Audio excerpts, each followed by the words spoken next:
अंतःकरण, this is the combination of मन, बुद्धि, चित्त, अहंकार, चित्त भूमि। ये 5 प्रकार का होता है। इसका वर्णन वेद व्यास ने योग भाष्य में लिखा है। पहला, क्षिप्ता, जब भी मन रजोगुण से प्रभावित होता है वो क्षिप्ता कहते हैं। मुद्धा, जब भी मन तमोगुण से प्रभावित होता है वो उसको मुद्धा कहते हैं। विक्षिप्ता, जब भी मन पहले सत्वगुण से शुरू होता है उसके बाद पूरा रजोगुण से प्रभावित होता है वो विक्षिप्ता कहते हैं। एकाग्र, जब भी मन पूरा सत्वगुण से ही प्रभावित होता है वो एकाग्र है। ना निरुद्ध, जब भी मन त्रिगुणों से परे चले जाता है, स्वयं में स्थित हो जाता है, अपने भीतर आनंद पाता है, वे समाधि की अवस्था होता है, वो निरुद्धा कहते हैं। अथ योगानुशासनम, महर्षि पतंजलि बोल रहे हैं, अब मैं योग के अनुशासन को प्रस्तुत करता हूँ। शासन का अर्थ है नियम, वे नियम जिन्हें कोई अन्य व्यक्ति तुम्हारे ऊपर आरोपित करता है, और अनुशासन का अर्थ है वे नियम जिन्हें तुम स्वयं अपने ऊपर लगाते हो। Yoga is a self discipline. चित्त अर्थात अंतःकरण की वृत्तियों का निरोध हो जाना ही योग है। तथा द्रष्टुस्वरूपेव स्थानम, अर्थात इसे तुम अपने सच्चे स्वरूप को प्राप्त करते हो, अन्यथा क्या होगा अगले श्लोक में देखते हैं। वृत्ति सारूप्यमितरत्र, तुम्हारा चित्त सदा ही बाहरी संसार में रत रहता है। वृत्तयः पंचतयः क्लिष्ठा क्लिष्ठाः, चित्त की कुछ वृत्तियां ऐसी है जो बहुत कष्ट पहुंचाती है, अनेक समस्या उत्पन्न करती है, एवं कुछ वृत्तियां ऐसे भी है जो क्लेश उत्पन्न नहीं करती, वे बाल सुलभ है। प्रमाण विपर्यय विकल्प निद्रा स्मृतयः, ये वृत्तियां 5 प्रकार की होती है, प्रमाण, विपर्यय, विकल्प, निद्रा और स्मृति। प्रत्यक्षानुमानागमा प्रमाणानि, प्रमाण, हमारे चित्त सदैव ही प्रमाण की इच्छा करता है। ये 3 प्रकार के होते हैं, प्रत्यक्ष, अनुमान और आगम्य। प्रत्यक्ष, इसका तात्पर्य है जो प्रकट है, जो अनुभव द्वारा प्राप्त है। इसके उपरांत अनुमान, इसका अर्थ है जो प्रकट नहीं है, तुम मात्र अंदाज लगाते हो और जिसका तुम अनुमान लगाते हो उस पर विश्वास भी करते हो। इसके उपरांत आगम्य, अपने शास्त्रों पर पूर्ण विश्वास होना, जो भी कागज पर लिखा होते हैं उसको ही सत्य मानना, उस पर ही विश्वास करना। विपर्ययो मिथ्या ज्ञानमत ध्रुव प्रतिष्ठम, ये मिथ्या ज्ञान है, मतलब हाफ नॉलेज, क्योंकि ये पदार्थ के स्वरूप में प्रतिष्ठित नहीं होता। शब्द ज्ञानानुपाति वस्तु शून्यो विकल्पः, वे ज्ञान जो शब्द रूप में होता है परंतु वे वस्तु या वास्तविक रूप में शून्य हो, जीरो नॉलेज, वे विकल्प है। अभाव प्रत्ययालंबना वृत्तिर्निद्रा, अगर हमारा चित्त इन तीनों वृत्तियों में नहीं होता तब वे निद्रा में चला जाता है। अनुभूत विषया संप्रमोश स्मृति, अतीत में प्राप्त हुए अनुभवों को बार बार याद करना ही स्मृति है। अभ्यास वैराग्याभ्याम तन्निरोधः, इस वृत्तियों से मुक्ति होना आवश्यक है। अभ्यास एवं वैराग्य द्वारा अथवा आत्म केंद्रित होने से ये संभव है। तत्र स्थितो यत्नोऽभ्यासः, अतीत की स्मृतियों से अपना मन पूर्ण रूप से हटाकर इस क्षण में लाने के लिए प्रयास की आवश्यकता है। इसे ही अभ्यास कहते हैं।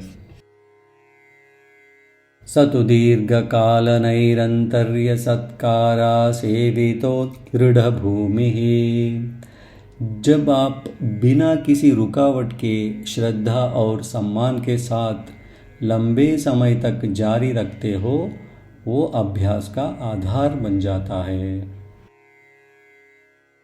अदृष्टानुविषयवितृष्णस्य वशीकारसंज्ञा वैराग्यम, मनुष्य का मन पांचों इंद्रियों के संसार में ही भ्रमण करता रहता है।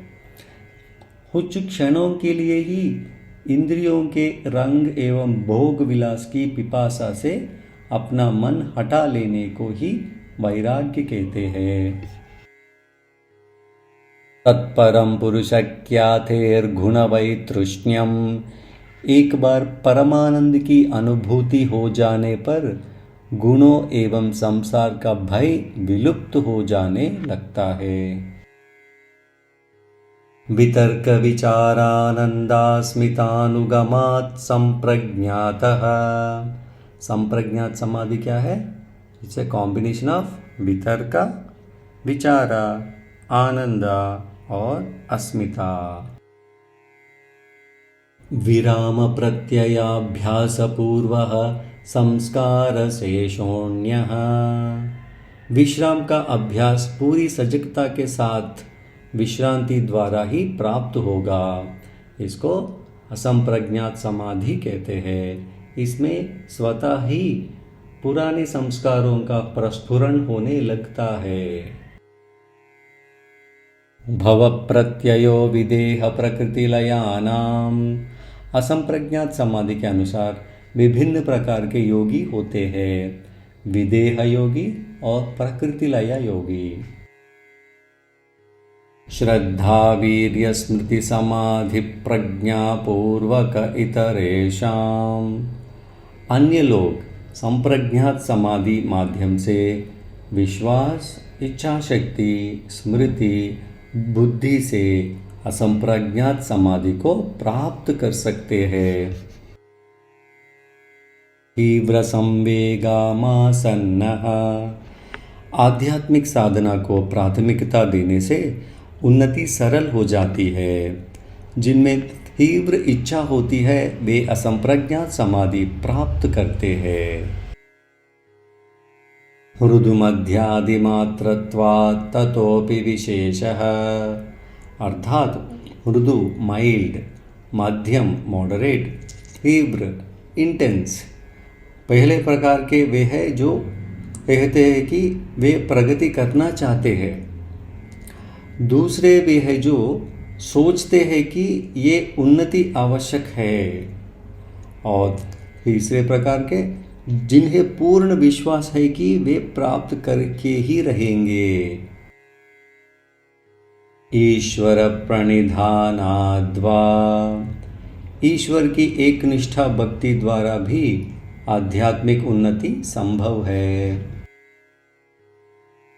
क्लेश कर्म विपाकाशयैरपरामृष्टः पुरुष विशेष ईश्वरः, ईश्वर कौन है? ईश्वर एक विशेष आत्मा है जो क्लेशों, कर्मों, उनके परिणामों से अछूती रहती है।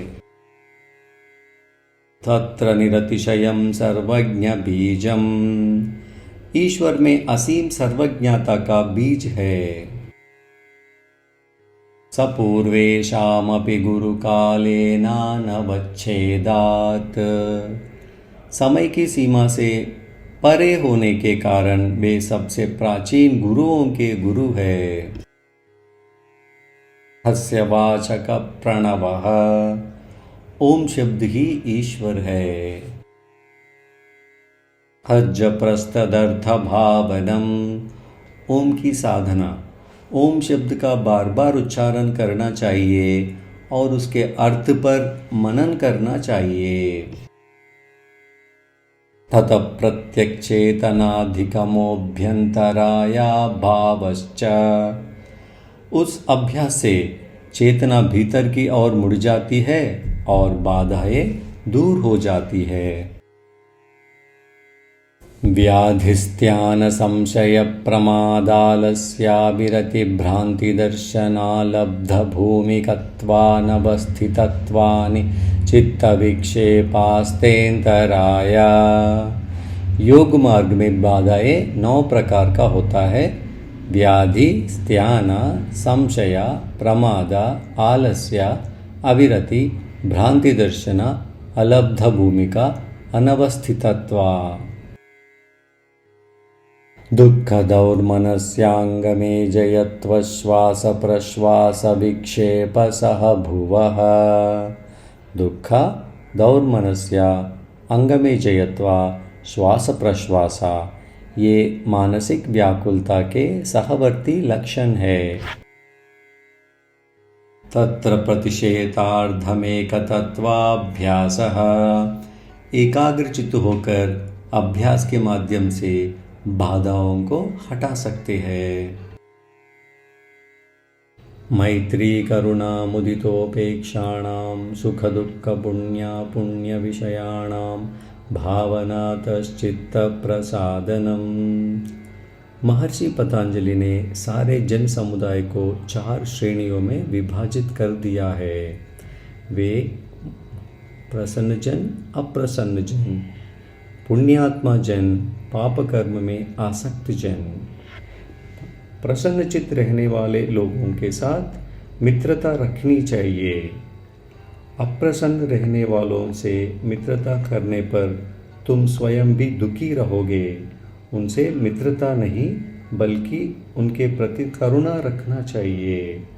मुदिता का अर्थ है पुण्य कर्मों के लिए समर्पित मनुष्यों के प्रति प्रसन्नता का भाव रखना चाहिए और पाप कर्म में डूबे हुए मनुष्यों के प्रति उपेक्षा का भाव रखना चाहिए।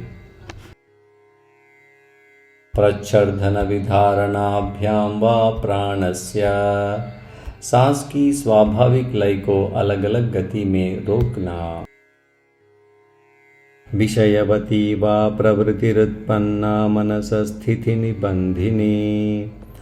मन को इंद्रिय अनुभव की क्रियाशीलता में लाकर स्थिर बनाया जा सकता है। विशोका वा ज्योतिष्मति। तुम्हारी चेतना एक ज्योति के समान है, इससे मन को शोक से मुक्त करो। वीतराग विषयं वा चित्तम। मन को किसी आत्मज्ञानी विचारों से अनुकरण कर दो। स्वप्न निद्रा ज्ञानालंबनम वा। मन को निद्रा और स्वप्न का ज्ञान देकर स्थिर किया जा सकता है। यथापि मत ध्यानाद्वा। इच्छानुसार ध्यान द्वारा मन को स्थिर किया जा सकता है। परमाणु परम महत्वान्तोस्य वशीकारः। अब योगी परमाणु से लेकर परम वृहत पदार्थ में वशीकार कर सकता है। क्षीणवृत्तेरभिजातस्त्येव मणेर्गृहीतृग्रहणग्राह्येषु तत्स्ततदञ्जनता समापत्तिः। जिसकी समस्त बाह्य वृत्तियां क्षीण हो चुकी है, जैसे स्फटिक मणि की भांति निर्मल चित्त का। जो ज्ञान को वहन करती है, वे वस्तु जिसका ज्ञान को धारणा करती है, एवं इंद्रियां जिनके द्वारा ज्ञान प्राप्त होता है, इन तीनों में एक समन्वय रहता है। तत्र शब्दार्थ ज्ञान विकल्पैः संकीर्णा सवितर्का समापत्तिः। शब्द, अर्थ और ज्ञान, ये तीनों के मध्य तालमेल अनिवार्य है और यही समापत्ति है। स्मृति परिशुद्धौ स्वरूपशून्येवार्थमात्र निर्भासा निर्वितर्का। निर्वितर्का समाधि है जिसमें किसी भी प्रकार की अनुभूति नहीं होती, मात्र स्वयं के होने का आभास होता है। ये तयैव सविचार निर्विचारा च सूक्ष्म विषया व्याख्याता। सवितर्क और निर्वितर्क समाधियों के वर्णन से ही सूक्ष्म विषयों में की जाने वाली सविचार और निर्विचार समाधि का भी वर्णन कर दिया गया है। सूक्ष्म विषयत्वं चालिंग पर्यवसानम। सारे सूक्ष्म वस्तुएं अव्यक्त प्रकृति में समाप्त होती है। हा एव सबीज समाधि। इस प्रकार की समाधि बीज सहित होती है। निर्विचार वैशारध्येध्यात्म प्रसादः। निर्विचार समाधि तक पहुँचने पर मन शुद्ध हो जाता है, चित्त दृढ़ता से स्थिर हो जाता है। ऋतंबरा तत्र प्रज्ञा। उस आध्यात्म प्रसाद से बुद्धि ऋतंबरा होती है, फिल्ड विथ हायर ट्रूथ। श्रुतानुमान प्रज्ञाभ्यामन्य विषया विशेषार्थत्वात्। आत्म की गहराई से प्राप्त हुआ ज्ञान बुद्धि द्वारा अर्जित, पठित, श्रवित तथा अनुमानित ज्ञान की सीमा से परे है। ज्ञान की ये अद्भुत स्थिति सबसे अलग और परम विशेष है। तज्ज संस्कारोन्य संस्कार प्रतिबंधी। ये ऋतंभरा प्रज्ञा से उत्पन्न होने वाला संस्कार दूसरे संस्कारों को रोकने वाला होता है। तस्यापि निरोधे सर्वनिरोधान् निर्बीज समाधिः। निर्बीज समाधि ये एक विशेष प्रकार की समाधि है जिसमें संस्कारों की अनुभूति भी समाप्त हो जाती है। अथ योगानुशासनम् योगश्चित्तवृत्तिनिरोधः तदा द्रष्टुस्वरूपेव स्थानं वृत्तिसारूप्यमितरत्र वृत्तयः पञ्चतयः क्लिष्टाः प्रमाणविपर्ययविकल्पनिद्रास्मृतयः प्रत्यक्षानुमानागमाः प्रमाणानि विपर्ययो मिथ्याज्ञानमतद्रूपप्रतिष्ठं शब्दज्ञानानुपाती वस्तुशून्यो विकल्पः अभावप्रत्ययालम्बनावृत्तिर्निद्रा अनुभूतविषया सम्प्रमोष स्मृतिः अभ्यासवैराग्याभ्यां तन्निरोधः। तत्र स्थितो यत्नोऽभ्यासः स तु दीर्घकालनैरन्तर्यसत्कारासेवितो दृढभूमिः दृष्टानुश्रविकविषयवितृष्णस्य वशीकारसंज्ञा वैराग्यं तत्परं पुरुषख्यातेर्गुणवैतृष्ण्यं वितर्कविचारानन्दास्मितारूपानुगमात् सम्प्रज्ञातः विरामप्रत्ययाभ्यासपूर्वः संस्कारशेषोऽन्यः भवप्रत्ययो विदेहप्रकृतिलयानां श्रद्धावीर्यस्मृतिसमाधिप्रज्ञापूर्वक इतरेषां तीव्रसंवेगानामासन्नः मृदुमध्यादिमात्रत्वात् ततोऽपि विशेषः ईश्वरप्रणिधानाध्वा क्लेशकर्मविपाकाशयैरपरामृष्टः पुरुषविशेष ईश्वरः तत्र निरतिशयं सर्वज्ञबीजं सपूर्वेषामपि गुरुः कालेनानवच्छेदात् तस्य वाचकः प्रणवः तज्जपस्तदर्थभावनं ततः प्रत्यक्चेतनाधिगमोऽप्यन्तरायाभावश्च व्याधिस्त्यानसंशयप्रमादालस्याविरति भ्रान्तिदर्शनालब्धभूमिकत्वानवस्थितत्वानि चित्तविक्षेपास्तेऽन्तरायाः दुःखदौर्मनस्याङ्गमे जयत्वश्वासप्रश्वासा विक्षेपः सह भुवः तत्प्रतिषेधार्थमेकतत्त्वाभ्यासः मैत्रीकरुणामुदितोपेक्षाणां सुखदुःखपुण्यापुण्यविषयाणां भावनातश्चित्तप्रसादनं प्रच्छर्दनविधारणाभ्यां वा प्राणस्य विषयवती वा प्रवृत्तिरुत्पन्ना मनसस्थितिनिबन्धिनी विशोका वा ज्योतिष्मती वीतरागविषयं वा चित्तं स्वप्ननिद्राज्ञानालम्बनं वा यथाभिमतध्यानाद्वा